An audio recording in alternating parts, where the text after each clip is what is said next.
얼마 전에 인생에 대한 이야기들을 표현하는 두 가지 표현을 들었습니다. 그러니까 인생은 척하는 인생이다라고, 척하는 인생을 살았다라는 표현과 인생은 자기 자신을 가스라이팅하는 것이다라는 표현을 들었던 것이죠. 그 표현들에 많은 이들이 공감하고 위로를 받았다는 이야기도 함께 들었습니다.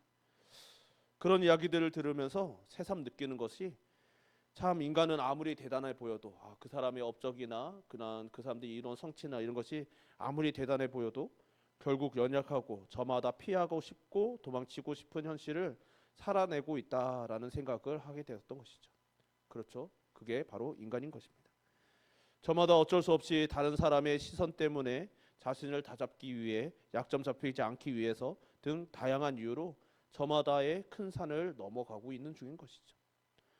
그렇다면 성도들은 어떠해야 하는가라는 생각을 우리는 언제나 해야 되는 것이죠. 그렇다면 우리 성도들은 어떤 삶을 살아야 하는가? 바로 오늘 본문 말씀을 통해서 이 부분을 함께 생각해 보길 소망합니다. 오늘 본문은 너무나 유명하죠. 다윗과 골리앗의 이야기로서 성경에서 어쩌면 가장 유명한 이야기 중에 하나일 것입니다. 이 이야기의 주인공은 다윗이고, 흔히 다윗이고, 우리는 다윗의 믿음, 그리고 그의 고백, 그의 용기, 그리고 그의 전설적인 승리를 봅니다. 그래서 이 이야기를 듣고 나면 의뢰껏 나도 다윗과 같은 믿음, 다윗과 같은 고백, 다윗과 같은 용기, 다윗과 같은 승리를 꿈꾸게 되는 것이죠. 정말 하나님을 믿고 용기 있게 맞서야지, 이런 교훈들을 되새기곤 합니다. 저도 그랬고 많은 사람들이 그랬던 것이죠. 그러나 과연 하나님께서 이 이야기를 들려주시는 의도도 그러할 것인가라는 생각을 우리는 해봐야 하는 것이죠.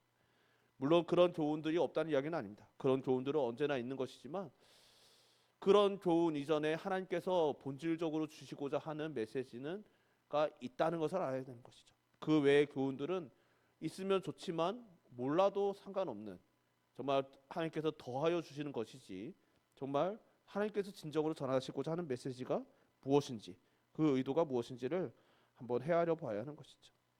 하나님의 의도는 아마 어떻게 하면 인생의 큰 산과 같은, 골리앗과 같은 문제들을 어떻게 대해야 할지를 알려주고 싶으셨던 것이 아닐까 생각하게 됩니다.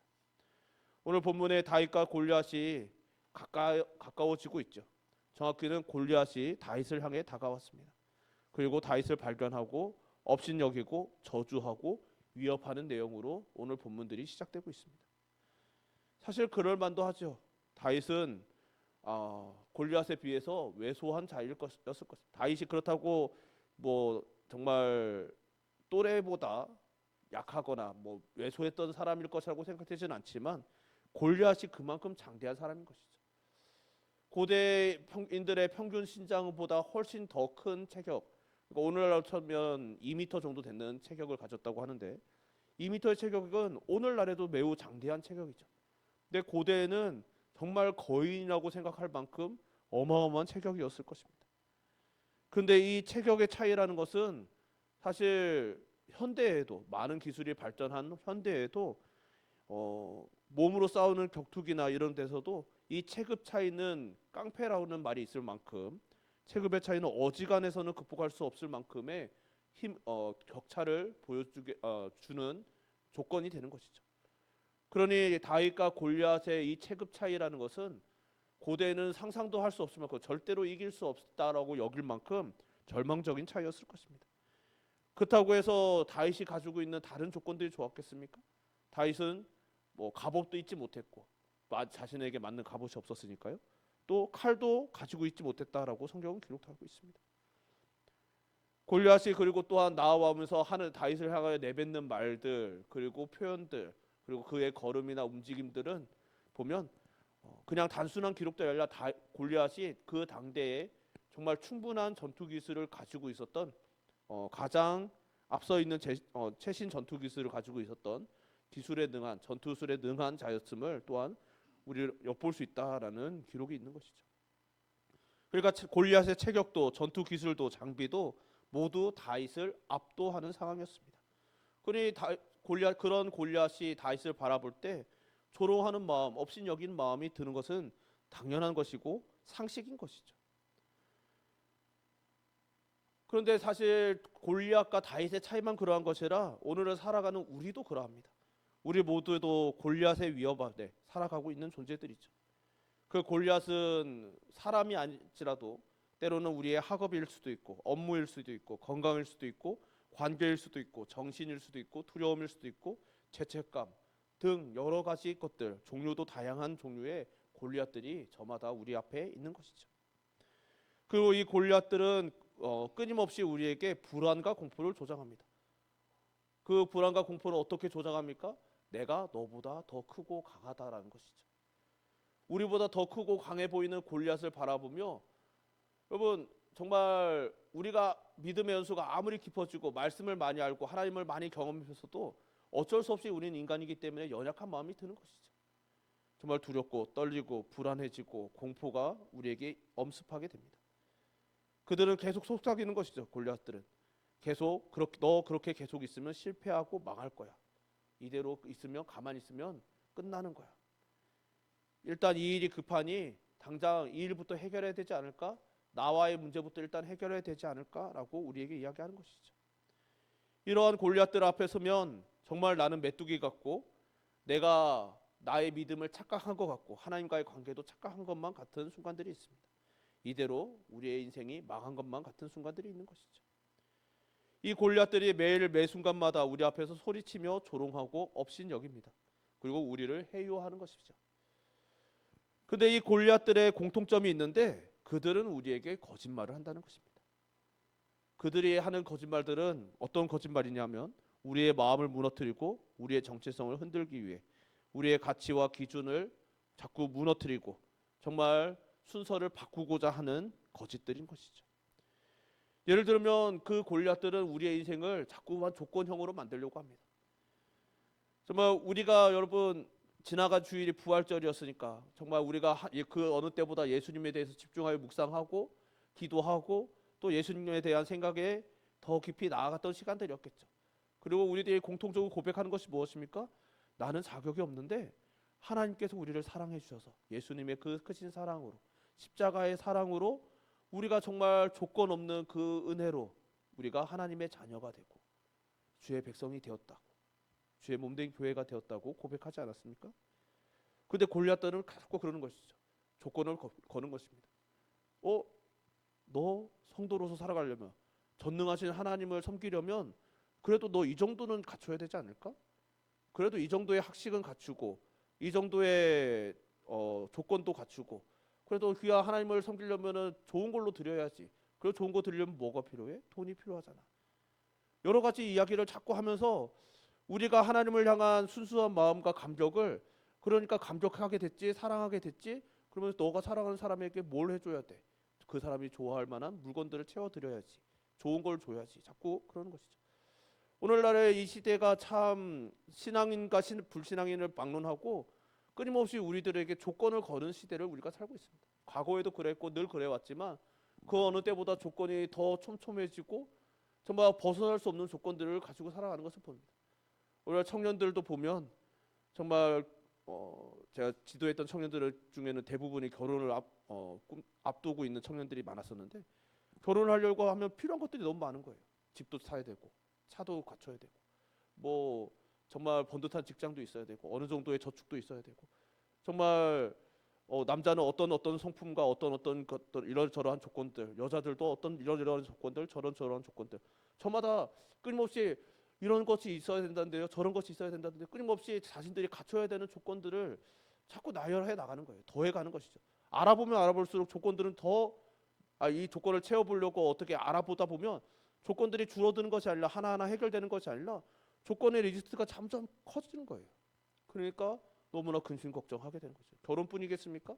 직장 생활하는 거, 사회 생활하는 거 정말 내가 이렇게 하면 이 걸음을 한 걸음 잘못 내디디면 그냥 절망인데 좌절인데 이런 생각들로 가득한 것이죠. 자꾸 이 세상 사람들에게도 그러한데 그 세상 사람들에게만 그러한 것이 아니라 우리 믿음의 사람들에게도 심지어 우리가 조건 없이 받은 이 사랑조차도 그 사랑 너 그냥 그렇게 염치 없이 받을 거야 라고 말하면서 자꾸 조건을 갖추라고 말하는 겁니다. 그러니 그런 것들을 통해서 우리로 하여금 이 세상에서나 교회에서나 이 골리앗들의 유혹과 거짓된 그 유혹, 미혹의 조건을 채우려고 몸부림치는 이들로 날이 갈수록 가득해지고 이로 인해 고통하고 신음하게 되는 것이죠. 그런데 세상 사람들은 그러하다 할지라도 우리들은 항상 말씀을 보면서 그것을 분별해야 되는 것이죠. 성경 어디에도 하나님께서 그러한 조건을 우리에게 거신 적이 없다는 것을 우리는 깨달아야 하는 것이죠. 사탄들 그 골리앗들은 우리에게 봐봐 율법에 이렇잖아라고 하죠. 그러나 하나님께서 율법을 우리에게 조건으로 주신 적이 없는 것이죠. 너희들이 나를 사랑한다면 이런 모습들을 보여주려고 애썼으면 좋겠어라는 것이죠. 우리의 생각과 달리 고대 이스라엘 사람들에게 심지어 제사장들도 이 율법을 오늘날의 법처럼 적용하고 판결하고 재판하지 않았다고 합니다. 그것에 대해서 이것이 하나님의 율법에 합당하다 틀리지 않다라는 것을 이야기하고 알려주고 판결하듯이 분별해주긴 했어도 가르쳐주고 교훈해주긴 했어도 그걸 지키지 못했다고 해서 어떤 처벌을 내리고 어떤 징계하고 이 사람을 감옥에 가두거나 추방하거나 이런 일은 진짜 성경 율법에 명시되어 있는 뭐 정말 자녀가 뭐 부모를 해야 한다든지 뭐 그런 여러 가지 절대 용서하지 말라고 돌로 치라고 하셨다든지 그런 분명한 처벌을 명시한 율법이 아닌 다음에는 그렇게까지 법으로 오늘날 우리가 법을 대하는 것처럼 뭐 그런 느낌은 아니었다는 것이죠.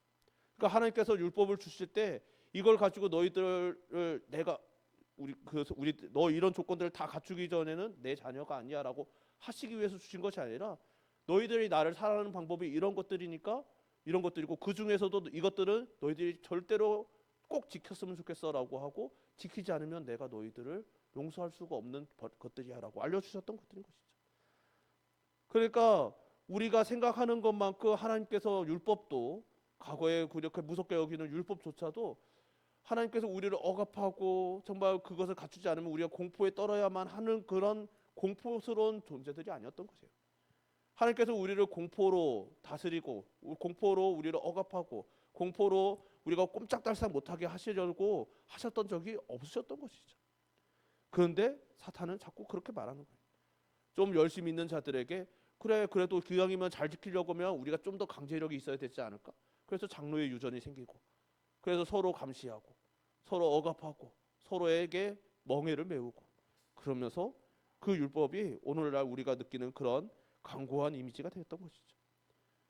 그러니까 율법으로 되지 않으니까 예수님께서 오셨던 것이죠. 예수님께서 오셔서 그 율법으로 가냐 율법을 폐하러 오신 것이 아니라 완성하러 오셔서 율법은 너희들을 억압하고 죽이기 위해서가 아니라 너희들을 처벌하기 위해서가 아니라 너희들을 살리고 사랑하기 위해서 그래서 그 율법의 완성으로 내가 왔다라고 말씀하시면서 율법 자체이시고 말씀 자체이시고 하나님 스스로이신 주님께서 우리에게 다가와 주셨던 것이죠. 그러니까 우리가 하는 이 신앙생활이라는 것은 조건을 채우며 살아가는 삶이 아닌 거예요. 기도를 어느 정도 채워야 되고 말씀을 어느 정도 읽어야 되고 예배는 어느 정도 지켜야 되고 얼마만큼의 출석을 하며 주중에 얼마만큼의 기도를 하며 또 얼마만큼의 헌신과 헌물을 드리고 이런 것이 아니 이런 조건을 갖추는 것이 신앙생활이 아니라 정말 하나님 앞에 정말 하나님을 사랑하기 위해서 나아가는 삶, 하나님을 얼마만큼 사랑하게 되는지가 바로 신앙생활인 것이죠.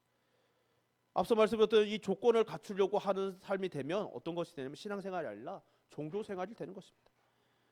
정말 우리가 기도하고 찬양하고 예배드리는 것은 자격을 갖추기 위한 것이 아니라 나를 먼저 사랑해 주신 하나님 아버지께 내가 받은 사랑으로 인해서 내가 하나님께서 나를 이만큼 사랑해 주셨구나 그 사랑에 대한 감사하는 마음 또 그 감사가 더 나아가서 그 하나님을 나도 사랑하게 되었음으로 인하여서 그 사랑을 하나님께 표현하는 것이 기도이고 말씀이고 찬양이고 예배인 것이죠.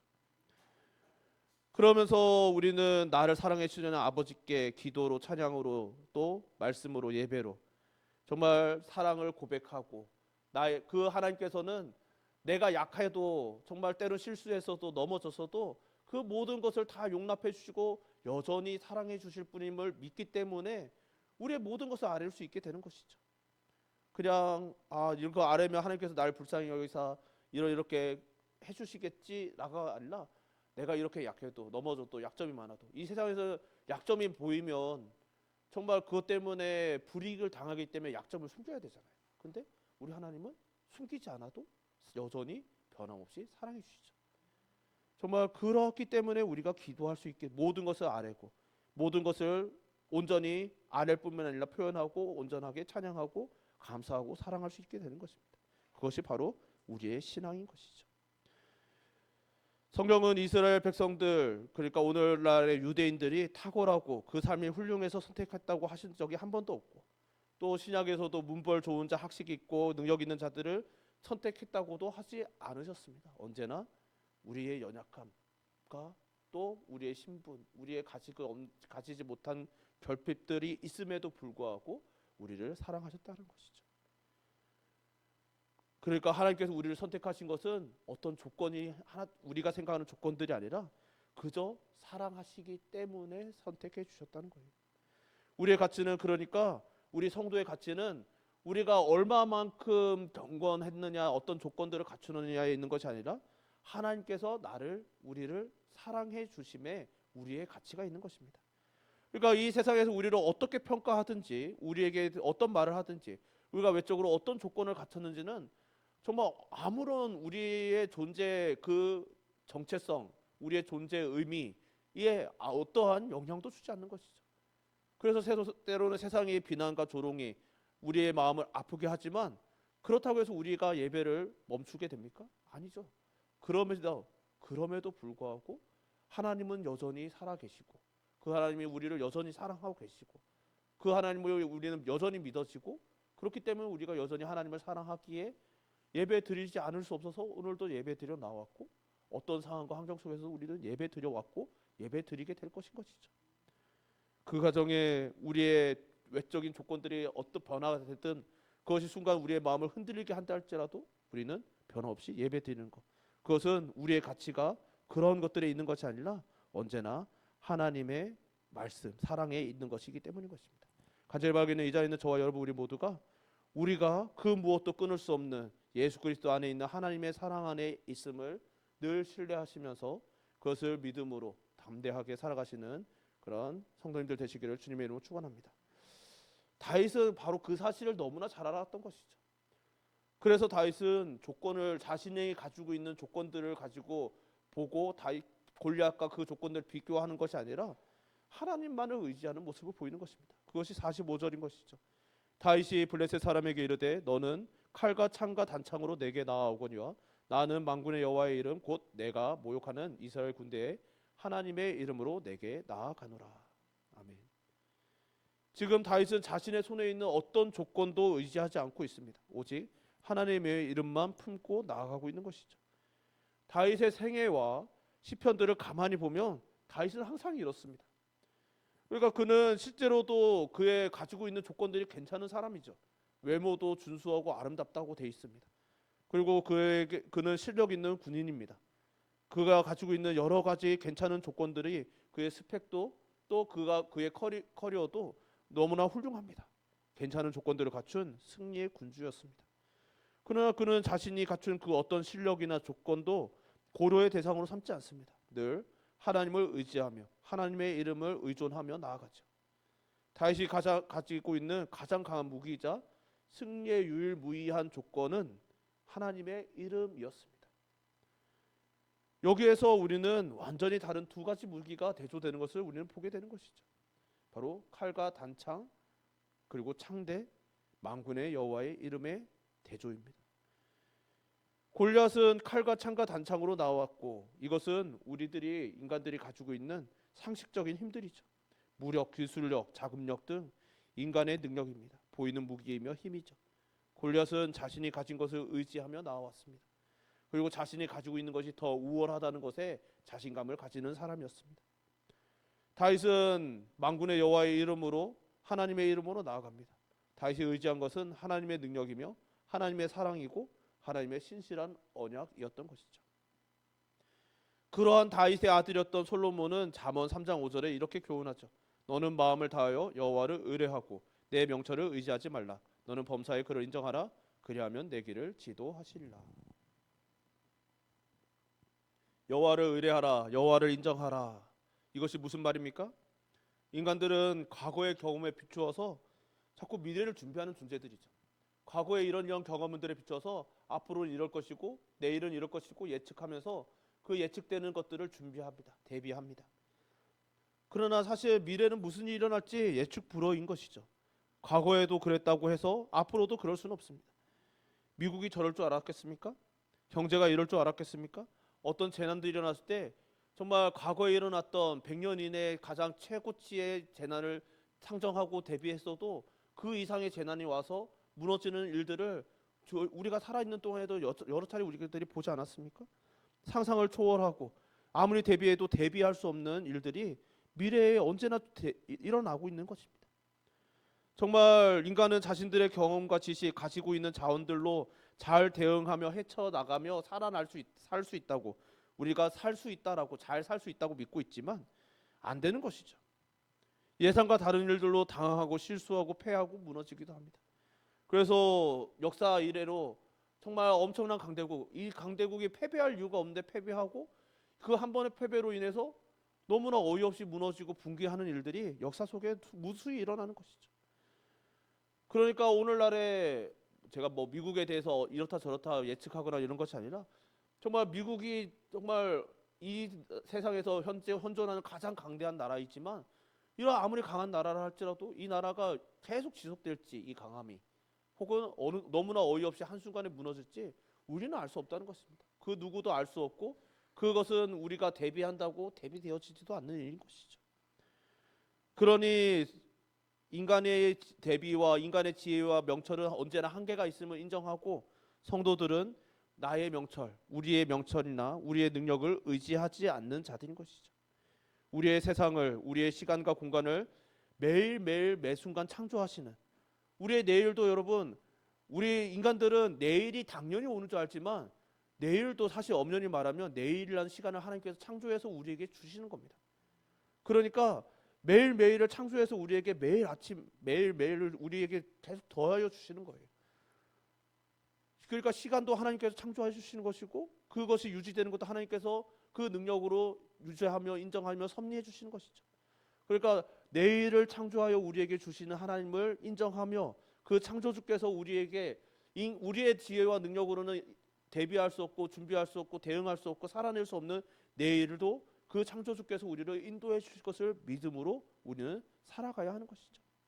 그것이 바로 하나님의 이름, 하나님의 능력을 의존하며 살아가는 것입니다. 이것이 그리고 세상과 교회의 차이가 되는 것이죠. 세상 사람들은 보이는 것으로 문제를 해결하고 대비하고 준비하려고 합니다. 그러나 교회는 보이지 않는 하나님의 능력으로 문제를 해결하고 의지하고 준비합니다. 여러분 우리에게 정말 설사 그 준비가 교회에서 성경에서 유명한 믿음의 고백들이 여러 있는데 그 중에 하나가 그리 아니하실지라도 있지 않습니까? 설사 우리가 주님께서 다 하실 수 있으시지만 그리 아니하실지라도 우리는 그 모든 문제보다 그리고 우리가 생각했던 결론이 아니어도 그 결론이 최종 결론이 아니라 우리가 생각하던 그 이상의 결론이 이미 하나님께서 예비하셨음을 믿고 하나님을 신뢰하며 나아가는 것이죠. 그렇기 때문에 그것이 바로 다윗과 골리앗의 승패를 결정지었던 것이죠. 그리고 이 세상과 교회의 승패도 결정짓고 있는 것입니다. 시편 20편에서 다윗은 그것을 깨달았기에 이렇게 고백하죠. 혹은 병거 혹은 말을 의지하나 우리는 여호와 우리 하나님의 이름을 자랑하리로다.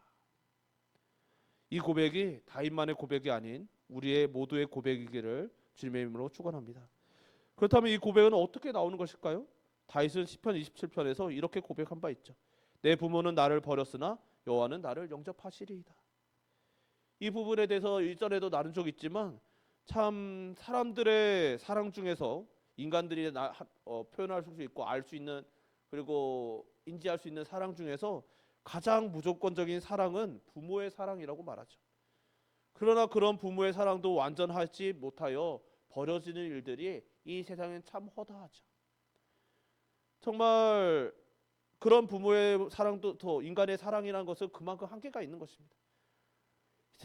인간의 사랑 중에서 가장 무조건적이며 가장 헌신적이라는 그 사랑도 완전하지 못하여서 그 사랑에조차 버려질지라도 하나님께서는 나를 품어주실 것이다 라는 고백이 바로 이 시편 27편의 고백인 것이죠. 저는 이 다윗의 이 고백이 그의 분명한 경험에서 나왔다고 믿습니다. 왜냐하면 이 오늘 본문 말씀 앞절에도 그는 그런 고백을 하거든요. 들판에서 사자와 늑대와 싸우고 그래도 곰과 싸워도 하나님께서 이기게 하셨다. 나를 지켜주셨다. 나를 보호해 주셨다. 그리고 우리가 전해 듣는 다윗의 그런 인생 이야기들, 그런 것들에서도 우리는 다윗과 동행하시는 하나님의 섭리를 보지요. 그것이 아니라 할지라도 우리의 신앙 여정을 돌이켜봐도, 우리의 고백을 돌아보아도 깨닫게 되는 바가 있는 것입니다. 저도 그렇고 많은 성도님들의 고백을 들어보면 공통적으로 듣게 되는 것들이 있죠. 힘들고 어려울 때, 정말 그 하나님께 기도하며 간구하며 나아갔을 때 하나님께서 그 문제를 해결해 주시길 위하여 기도하노라면 이런 음성을 듣는다는 것입니다. 아무개야, 내가 너를 사랑한다. 우리가 기도할 때 기대하는 것은 어떤 기대입니까? 특별한 도우심과 역사인데 그 응답을 위해 밤새도록 기도하고 눈물 흘리고 나무를 뽑고 대굴대굴 굴르는데 하나님의 응답은 우리의 기대와 다른 것이죠. 내가 너를 사랑한다. 그런데 놀랍게도 그 음성을 들으면 우리의 문제는 그대로인데 내가 떼굴떼굴 구르고 눈물을 흘리면서 정말 나무를 뽑아가면서 기도하던 그 문제는 여전히 그 자리에 있는데 그 문제는 해결된 것이죠. 그 문제가 여전히 있는데 내 상황은 변하지 않았는데 해결되었다고. 하나님께서 나를 도와주셨다고. 나를 살려주셨다고. 나의 문제를 해결해서 나로 하여금 승리케 하셨다고 고백하게 됩니다. 다윗도 분명 그런 경험들을 했던 것이죠. 그러니 하나님을 이렇게까지 의지할 수 있었던 것이죠. 이 믿음의 경험들이 다윗을 포함한 우리 모두의 이 경험들이 바로 우리로 하여금 고백하게 하는 것입니다. 하나님의 이름으로 나아가노라. 우리를 사랑해 주시는 하나님, 우리를 어찌나 사랑하시는지 그 독생자를 내어주시기까지 사랑해 주시는 그 하나님의 사랑을 믿음으로 그 이름을 의지하여 내가 나아가노라. 우리를 사랑하시는 이로 말미암아 우리가 넉넉히 이겼노라. 사랑하는 성도 여러분, 하나님께서 우리에게 강력한 무기를 주셨습니다. 그것은 바로 하나님의 이름인 것이죠. 내가 너희를 사랑하기 때문에 내 이름을 너희에게 주노라라고 말씀하신 것입니다. 우리에게 알려주셨습니다. 그래서 우리로 하여금 하나님의 이름을 부를 수 있게 하였습니다. 하나님의 이름을 의지할 수 있고 다른 이들에게도 내가 하나님께 속한 하나님의 사람이라고 말할 수 있게 해주셨습니다. 증거할 수 있게 해주신 거예요. 이것이 그냥 우리의 의무가 아니라 우리의 특권인 것이죠. 세상 사람들에게 우리는 자꾸 하나님의 이름을 전도하는 것이 전도라고 해서 자꾸 우리의 의무처럼 느껴지고 정말 이거 전하지 못해서 내가 하나님께 죄를 범하나? 하나님께서 나를 미워하시면 어떡하지? 실망하시면 어떡하지? 이런 생각을 하지만 하나님께서 우리에게 너희들 나가서 전하라고, 내가 너희들이 하나님께 속한 하나님의 사람이라고 그리스도인이라고 전하라고 하신 것은 사실 특권인 거예요. 너희 어디 가서 너희들은 내게 속했다라고 자랑스럽게 말해도 된다라고 허락해 주신 거거든요. 근데 우리는 자꾸 우리가 전해서 그 사람이 변화되고 그 사람이 인생이 바뀌고 그리고 역사가 일어나고 이런 것을 자꾸 기대하고 그래야만 그런 일들이 일어나야 된다고만 생각하니까 전도가 의무처럼 느껴지고 부담이 되는 것이죠. 짐이 되는 것이죠. 그러나 어떤 일이 있을 때 하나님께서 하셨습니다. 나는 하나님께 속했어요. 나의 평안은, 나의 기쁨은, 나의 감격은 정말 당신들이 느끼는 나의 특별함은 하나님께로부터 옵니다. 라고 자랑할 수 있게 해주신 것입니다. 그러니까 다윗도 그런 특권을 행사하는 것이죠.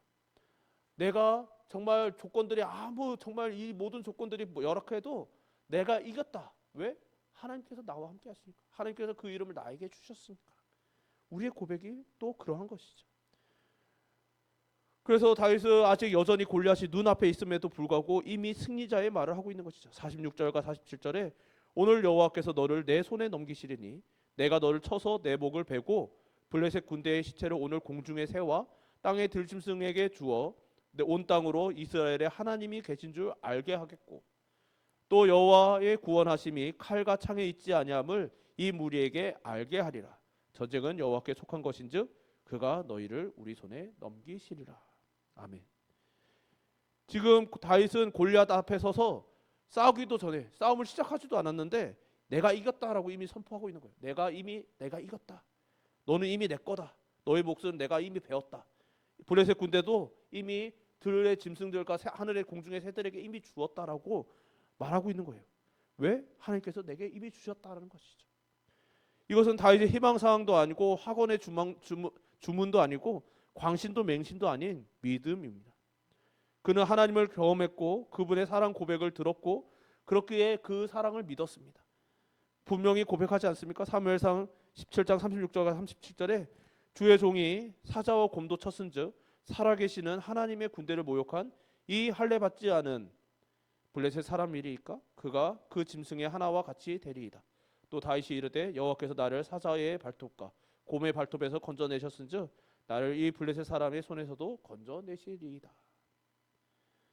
다윗은 자신의 경험에 근거한 믿음을 선포하고 있습니다. 하나님에 대해서 확신을 품고 있습니다. 골리앗이 아무리 크고 장대해도 그가 이기는 것이 상식이어도 블레셋 군대가 승리하는 것이 상식이어도 나의 하나님은 그보다 더 크고 강하시다라는 것이죠.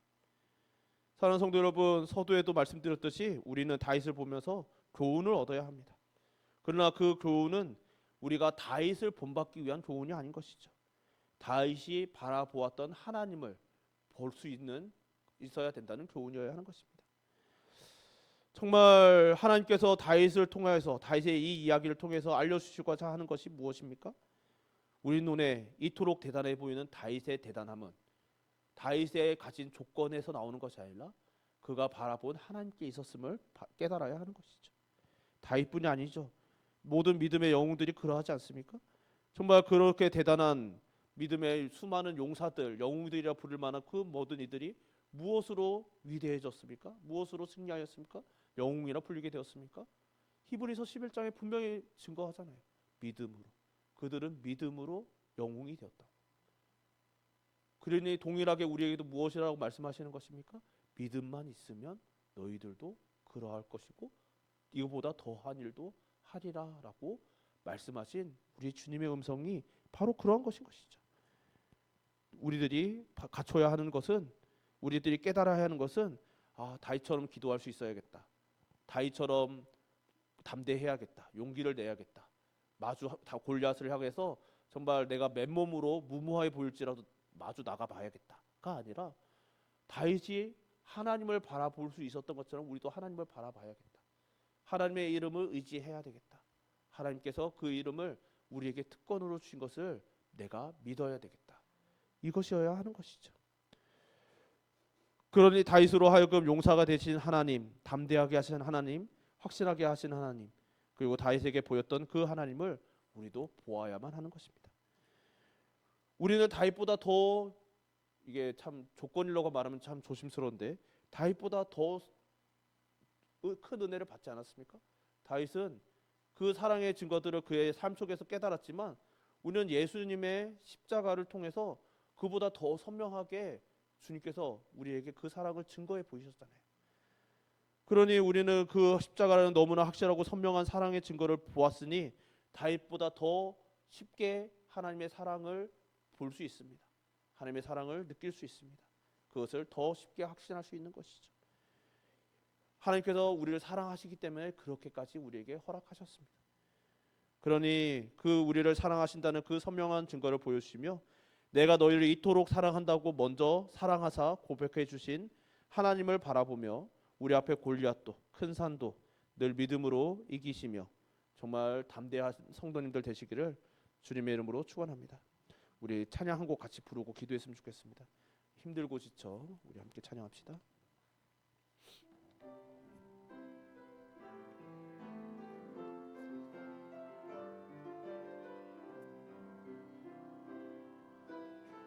힘들고 지쳐 낭망하고 넘어져 일어날 일 전혀 없을 때에 조용히 다가와 손잡아 주시며 나에게 말씀하시네. 나에게 실망하며 내 자신 연약해 고통 속에 눈물 흘릴 때에 못자국 난 그 손길 눈물 닦아주시며 나에게 말씀하시네. 너는 내 아들이라 오늘날 내가 너를 낳았도다. 너는 내 아들이라 나의 사랑하는 내 아들이라 언제나 변함없이 너는 내 아들이라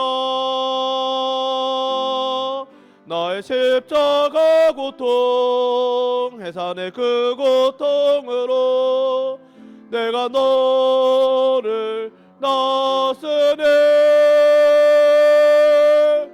너는 내 아들이라 오늘날 내가 너를 낳았도다. 너는 내 아들이라 나의 사랑하는 내 아들이라. 우리 시간 함께 기도합시다. 기도하실 때 우리가 이미 받은 사랑에 대해서 고백하며 그 사랑을 우리가 더욱더 확신하고 믿음 안에 거하며 살아가는 자 되게 하여 달라고 우리의 믿음을 위해서 이 시간 기도했으면 좋겠습니다. 주님, 우리가 주님께 먼저 받은 이 사랑을 의심치 말게 하여 주옵소서. 이 세상의 골리앗들이 우리에게 거짓을 말하며 우리에게 자꾸만 조건을 걸고 너희들 이런 조건 못 갖추는데 어떻게 하나님을 사랑할 수 있어? 라고 말하며 하나님께서 우리에게 보여주신 그 사랑을 자꾸 흔들고 의심하게 만들고 정말 자꾸 조건을 다는 그 거짓된 이야기들에 현혹되는 자들이 아니라 흔들리는 자들이 아니라 하나님을 바라보며 내가 너를 사랑한다. 내가 너를 사랑하노라. 그 한마디면 우리의 인생의 문제가 해결되잖아요. 하나님, 우리가 이 고백 하나님께서 우리에게 날마다 들려주시는 너는 내 자녀이고 나는 너희를 사랑한다 라고 말씀하시는 그 음성을 날마다 듣고 매일매일 듣고 매 순간순간 들어서 정말 이 세상의 소리에 흔들리지 않게 하여 주옵소서. 또한 우리 자신들뿐만 아니라 우리 형제 자매들도 그러하게 하시고 우리 자녀들도 그러하게 하시고 우리에게 허락하신 모든 권속들도 그러하게 하여 달라고 이 시간 주여 한번 부르고 함께 기도합시다. 주여, 사랑과 은혜가 부서진 하나님 아버지, 주님께서 우리를 사랑하여 주심에 너무나 감사드립니다. 하나님께서 우리를 사랑하셨기에 그 독생자 예수 그리스도를 우리에게 보내주시고 그로 인하여 우리들이 하나님께 나아갈 담력을 얻어 하나님을 향하여 하나님이시라고 아버지시라고 부를 수 있게 되었습니다. 이것이 정말 하나님께서 우리를 사랑하신다는 놀라운 증거이고 확신이고 주 하나님의 보증이며 주 하나님 아버지께서 우리에게 주신 특권임을 주 하나님 우리들이 되새겨 봅니다.